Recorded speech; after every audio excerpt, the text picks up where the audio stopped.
तुम्हें बैरिस्टर असदुद्दीन ओवैसी की तरफ से पैगाम है कि चलो जाओ और हैदराबाद में सियासत करो। बिरयानी भी तुम्हारे लिए हाजिर है वहां पर, शेरवानी नहीं तो शेरवानी भी हाजिर है। तुम्हारा दम तो घुट जाता है बिहार से बाहर झारखंड निकलने में। इस इलाके की मुस्लिम आबादी है, तालीम में, तहजीब में, सकाफत में, सियासी शऊर में हम आपको अपने से बेहतर पाते हैं इस वक्त। लेकिन अफसोस इस बात की है कि इस वक्त बिहार में मुस्लिम अक़लियत के दरमियान में एक नई सियासी आवाज निकली है, उसकी सदा आप तक पहुंची है, लेकिन जो हरकत और जो जुनून आपके दरमियान में पैदा होना था, न जाने मसलहत की कौन सी चादर ओढ़ रखी है आपने, अब तक वो जुनून पैदा नहीं हुआ। मेरी मुराद ये है कि इस वक्त गौर करो, दिल पर हाथ रखकर सोचो, बिहार में जितनी भी आबादियां हैं सब ने अपनी क़यादत खड़ी कर ली। आज़ादी के वक्त मुसलमानों की तालीमी, समाजी, इक़्तिसादी सूरत हाल औरों से कमतर नहीं थी, लेकिन आज दलितों के साथ और मुसलमानों के साथ नाइंसाफ़ी का जो दौर दौड़ा है, इसके बारे में अक़लियती समाज में अब तक कोई बेदारी नहीं आई है। हम बड़े ममनून और मशकूर हैं इन अजीज़ों का कि जिन लोगों ने जलसे का इनेकाद किया और पार्टी का झंडा हो, चाहे फैसल हो, राशिद खलील हो या वकार हो, ये नौजवान जो दीवाने बनकर आज आपको पैगाम पहुंचा रहे हैं, दरअसल किस बात की है? वो ये है कि इस जमहूरी मुल्क में आप जी रहे हैं, जमहूरी निज़ाम में तकदीर के फैसले तो यूं कादिर मतलब खुदावंद अकबर करता है, लेकिन मुल्क में बसने वाले शहरियों की, मुल्क में बसने वाले इलाकों की तरक्की का सारा राज पिना होता है असेंबली और पार्लियामेंट में। पार्लियामेंट और असेंबली में रोज बरोज आपकी और हमारी घटती हुई तादाद और अगियार की सियासत की कासा लैसी ने हमें बहुत परेशान कर दिया है।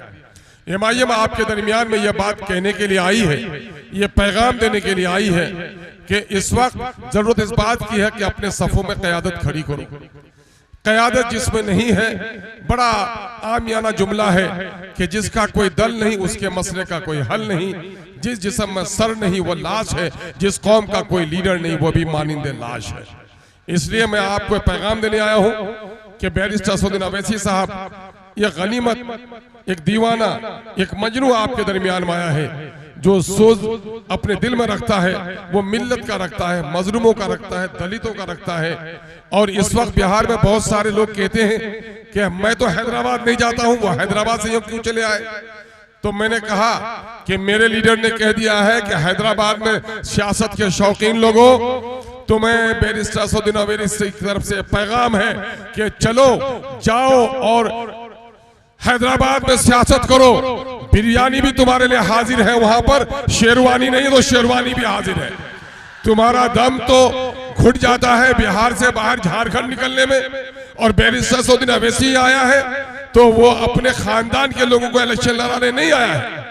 माजिद हुसैन अगर दौरा करता है वो अपने लिए कोई सीट तलाश नहीं करता है, बल्कि दरअसल बिहार के मुस्लिम आबादी में बड़ी बेहिसी है, बड़ी कमजोरी है, सियासी एतबार से बड़ी बेवजनी है, दलितों के साथ नाइंसाफी हुई है। उसी नाइंसाफी के खिलाफ एक तवाना आवाज आपको पैगाम देने आई है। आप उठिए, अपनी सफों में दरार जो है उसको मिटाइए, अपनी सफों में क़यादत खड़ी कीजिए।